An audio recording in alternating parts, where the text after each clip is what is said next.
भारत तिब्बत सीमा police यानी ITBP में महिलाएं जिस हिम्मत और जज्बे के साथ काम कर रही हैं वो बेमिसाल है। हमारी सहयोगी नीता शर्मा का कहना है कि इस हिम्मत और जज्बे के लिए जरूरी है अलग अलग तरह की ट्रेनिंग, और इस तरह की ट्रेनिंग देने वाला आईटीबीपी वाला बल है। बहुत बढ़िया रश्मि, बहुत बढ़िया ममता, गुड। हिमालय की गोद में हिंदुस्तान की बेटियां सारी हदें और बेड़ियां तोड़ते हुए। क्या अब भी किसी सबूत की जरूरत है कि आज की भारतीय महिला अपने हाथों को मजबूत करने के लिए कितनी बेताब है?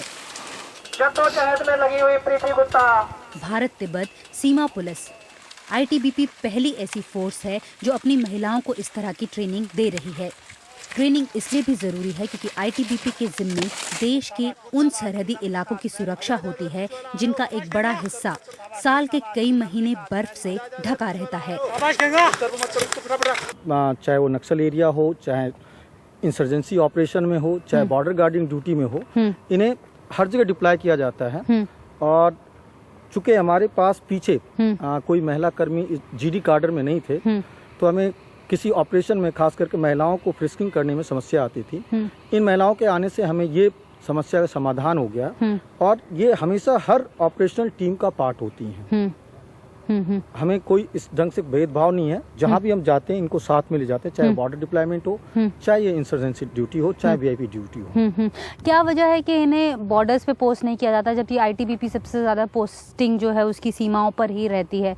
इन लोगों को सिर्फ वीआईपी सिक्योरिटी के भी संतरी ड्यूटी तक ही क्यों सीमित रखा जाता है? नहीं, इन्हें बॉर्डर एरिया में दिए जाते हैं, लेकिन अभी आप जो सो कॉल्ड बीओपीज बोल सकते हैं, बॉर्डर आउटपोस्ट, वहाँ तक तैनाती नहीं की गई है। और हमारा प्लान माने आगे की योजना है कि हम ये धीरे धीरे इनको बॉर्डर आउटपोस्ट पर जैसे भी दिशा निर्देश मिलेगा उसके अनुसार इसकी कार्रवाई की जाएगी। लेकिन ये सब कुछ बगैर फिजिकल फिटनेस के मुमकिन नहीं हो सकता। इसलिए इनको हर तरह से ट्रेन किया जाता है। आईटीबीपी अपनी बहादुरों को 44 हफ्ते की ट्रेनिंग देता है। इसमें रस्सियों के सहारे बाधाओं को पार करने से लेकर वो कलाबाजियां भी शामिल हैं कि सर्कस के कलाकार भी रशक करने लगें। जो लोग ये समझते हैं कि औरतें मर्दों के बराबर नहीं हैं, उन्हें यहाँ पर आकर देखना चाहिए। ये वो मैदान है जहाँ पे औरतों और मर्दों के बीच में फ़र्क नहीं किया जाता। आईटीबीपी अपनी इन महिलाओं को उसी तरह से ट्रेन करती है जिस तरह से वो मर्दों को करती है। पूरी ट्रेनिंग के दौरान कहीं से भी नहीं लगता कि पुरुषों के मुकाबले इन लड़कियों को जरा सी भी रियायत मिली हो।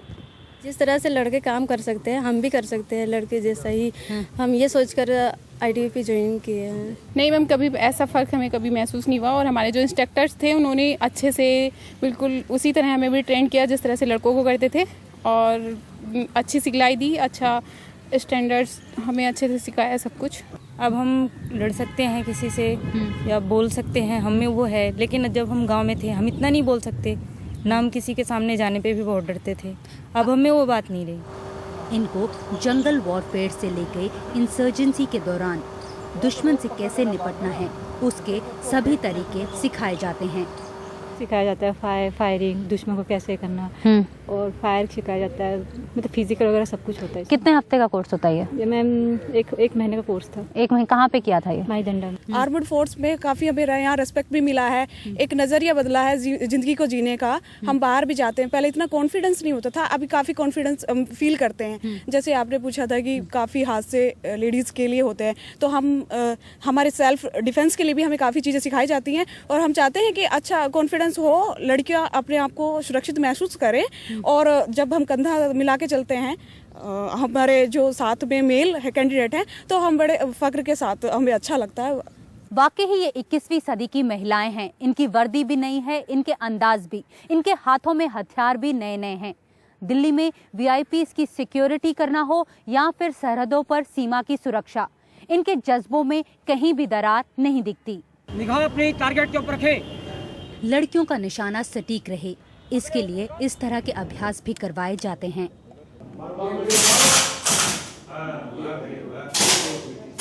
ये एडवांस वेपन सिमुलेटर है। दरअसल ये सिमुलेटर एक खास सॉफ्टवेयर के जरिए तैयार होते हैं जो अलग अलग हथियारों के लिए अलग तरह से काम करते हैं। चाहे वो 9mm पिस्टल हो, रिवॉल्वर हो, 303 राइफल हो, इंसास या फिर AK-47 हो, LMG या रॉकेट लॉन्चर्स इस्तेमाल करने की भी ट्रेनिंग इनको दी जाती है। लेकिन ये सब इतना आसान भी नहीं जितना दिख रहा है। वैसे इस बात का अंदाजा बगैर जोर आजमाइश के नहीं लग सकता। पहले तो लगा ये सब मेरे बस की बात नहीं है, लेकिन हिम्मत से काम लिया तो काम बन गया। पहले पिस्टल से और फिर MP5 से मैंने भी निशाना लगाया। ऐसी हिम्मत ये लड़कियां रोज दिखाती हैं, ट्रेनिंग में भी और ट्रेनिंग के बाद भी। ये सिखाया जाता है कभी हम दुश्मन के इलाके में ऐसी जगह पे हो जहाँ पे पानी हो या कीचड़ वगैरह, हर जगह से हम निकल सकते हैं और कोई भी मुसीबत हो, कैसी भी टाइम हो, हम हर टाइम को हैंडल कर सकते हैं। तो सर पानी के नीचे ही हमेशा रखना होता है? नहीं, जैसी सिचुएशन होती है, जैसे अभी यहाँ तार बाड़ होती है तो वो ये है कि ऊपर से फायर वगैरह भी आता है, तो हम इतनी हाइट में अपने सर को ऊपर नहीं रख सकते, नहीं तो गोली वगैरह लगने का खतरा होता है। वो दिखाती हैं कि हम किसी से कम नहीं। नई दिल्ली से कैमरा पर्सन आरिफ राडू के साथ नीता शर्मा, NDTV इंडिया के लिए।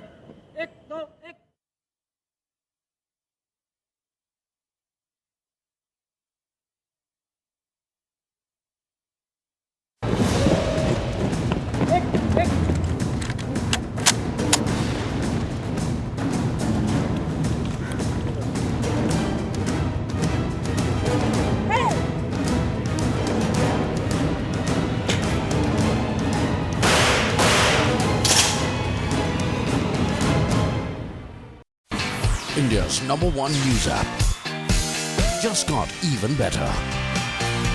Download NDTV's new app. Fully optimized for retina display. Full screen view. Faster response time. And Sudoku.